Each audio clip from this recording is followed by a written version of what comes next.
আপনি যে কোম্পানিটা দেখেন সেই কোম্পানির মালিক আমি না, আমি কর্মচারী রাকিব মালিক। সে যে এত বড়লোক ভাবে সেটা কাউকে জানাতে চায় না।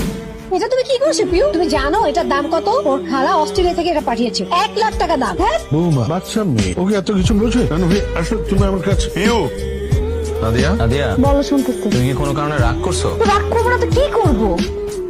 হ্যাঁ, ভাইয়া ভাবিরা কি পরিমাণে অপমান করলো সবার সামনে। 4-5 হাজার টাকা দিয়ে তুমি একটা গিফট কিনে দিলা। এই খেলাটা না কিনে এত দামি খেলা তো কিনে দিতে পারতাম, তাই না? আমি বলছিলাম তোমাকে, না সেটা করলা না। ভাবে ভাই বোনেরা থাকে বিদেশে, সবসময় জুনাইদকে দামি দামি গিফট কিনে দেয়, আর আমি তোর ফুপু ফুপু হয়ে আমি কি গিফটটা দিলাম? কথা তো শোনাবে। ভাইয়া ঠিকই বলছে, সবসময় সামনে ভাইয়ের উপর ভরসা করে থাকি। জীবনটাই পার হবে চুলা ঠেলতে ঠেলতে। কি বলতেছো তুমি? কি বলতেছি? শোনো, তুমি একটা কাজ করবা। তুমি বাবাকে বলবা যে তোমাদের গ্রামের একটা জমি আছে, সেই জমিটা বিক্রি করে তোমাকে যাতে কিছু টাকা দেয়। এটা দিয়ে একটা বিজনেস শুরু করো, কিছু একটা করো। কি বিজনেস করবা সেটা যদি তোমার বুদ্ধিতে না আসে, তুমি সামনের ভাইকে জিজ্ঞেস করো, তার কাছ থেকে একটা বুদ্ধি নাও। ও, সেই বুদ্ধি নিতে তো তোমার আবার কষ্ট হয়ে যাবে, তুমি পারবো না বুদ্ধি নিতে। তাহলে আমি তাকে ফোন দিই, আমি জিজ্ঞেস করি কি বুদ্ধিতে করা যায় বিজনেস। পাগল হয়ে গেছো নাকি? হ্যাঁ, পাগল হয়ে গেছি, একদম পাগল হয়ে গেছি।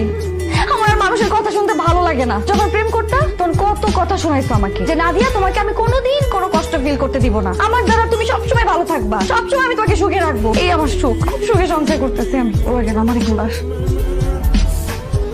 আমি তোমার হাত ছুঁয়ে কথা দিচ্ছি, আমি বেঁচে থাকতে তোমাকে কখনো কষ্ট পেতে দেবো না। হয়তো শহরের উচ্চ বিল্ডিং এ বড় ফ্ল্যাট, দামি গাড়ি কিনে দিতে না পারি, কিন্তু আমার ভালোবাসার অভাব কখনো তোমাকে টের পেতে দেবো না। হ্যাঁ বলো। তুমি নাকি নতুন একটা ট্যাব কিনে জোনাইদের জন্য পাঠিয়েছো? পাঠাইছি তো, কেন কি হয়েছে? কি হয়েছে মানে? তুমি টাকা কোথায় পাইছো ট্যাব কেনার? আরে টাকা সামিউল দিছে, কালকে ঘটনা শুনে ও খুব রাগ করছে, বললো যে খেলতে গিয়ে ভাস্তি একটা জিনিস নষ্ট করে ফেলছে, এর জন্য এত কথা শোনানোর কি আছে। এটা ওর খুব খারাপ লাগছে। আমি জানতাম এটা সামিউল ভাইয়েরই কাজ হবে। তোমার বন্ধু ভাগ্য দেখলে যে কারো হিংসা হবে। কিন্তু একটা দুঃসংবাদ আছে। দুঃসংবাদ? ভাইয়া তো মহা বিপদে পড়ছে। ওই যে চায়না থেকে কি নাকি ইম্পোর্ট করতে চাইছিল, এই জন্য তো বাড়ি মর্গেজ লাগছিল। তারপর তো সব প্রোডাক্ট এই কাস্টমসে নাকি আটকায় রাখছে, কন্টেনার নাকি কিচ্ছু বের করতে পারতেছে না। তুমি জানো 6 কোটি টাকার প্রোডাক্ট ছিল এখানে। তুমি বুঝতেছো ব্যাংক থেকে কত পরিমাণে প্রেসার আসবে? আমি শুনলাম ভাইয়ার নামে নাকি তারা মামলাও করতে পারে। মাম্মা মাম্মা, কি হয়েছে মাম্মা? কি হয়েছে পিউ? ওর সমস্যা খারাপ লাগতেছে। হ্যালো, আপনাদের বাচ্চার হার্টে একটা ছিদ্র আছে।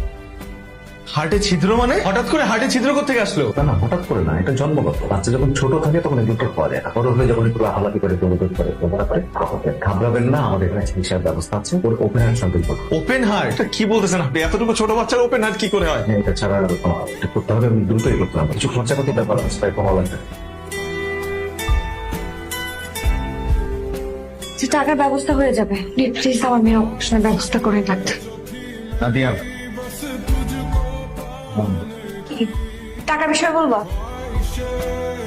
হ্যাঁ টাকাটা কিভাবে জোগাড় করবা তাই তো? ভাইয়ের কাছ থেকে তো চাইতে পারবো না, ভাইয়া তো নিজেই ডুবে বসে আছে ব্যবসা নিয়ে। কার কাছে চাইতে হবে? সামিউল ভাই আছে তো, এক সামিউল ভাই, তার কাছে চাইতে হবে, তার কাছে চাইতে হবে। না, আমি তুমি কি চাইতে পারবে না তাই তো? লজ্জা লাগবে তোমার কাছে চাইতে, তাই না? আচ্ছা, চাইতে হবে না, এমনি সময় তো সবসময় চাও, সবকিছু করো তাকে দিয়ে। এখন আমার মেয়ের অপারেশন তুমি চাইতে পারবা না, ওর চাইতেও হবে না। তোমার যদি এতই লজ্জা লাগে, এতই যদি তুমি কিছু করতে না পারো, আমি দরকার তার সাথে কথা বলবো।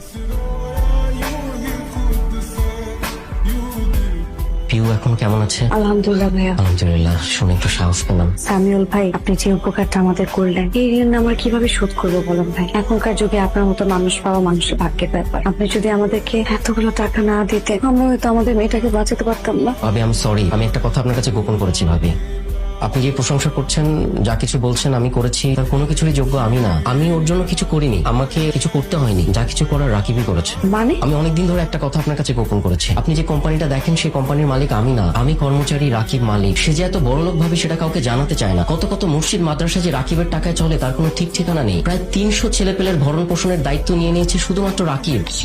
বলছেন সামিউল ভাই, রাকিব এগুলা? এটাই সত্যি। আপনার কাছে বিশ্বাস নাই হতে পারে, পুরো পৃথিবীর কাছে অবিশ্বাস্য লাগলেও এটাই সত্যি। কিন্তু ও আমাদের কাছে কেন লুকাবে? কারণ ওর মনে একটা ভয় আছে। ভয়? কিসের ভয়? রাকিব মধ্যবিত্ত জীবন চায়। ও মনে করে এত অর্থ, বিত্ত, বৈভব, প্রাচুর্য এই সবকিছু থাকলে ওর যে মধ্যবিত্ত জীবনের যেই লোভ, যেই সুখ, যেই ভালোবাসা, পারিবারিক বন্ধন, খুনসুটি, এই সবকিছু হারিয়ে যাবে। কি সুন্দর করে আপনারা সুখ দুঃখ ভাগ বাটোয়ারা করেন, এই কিছুই আর থাকবে না।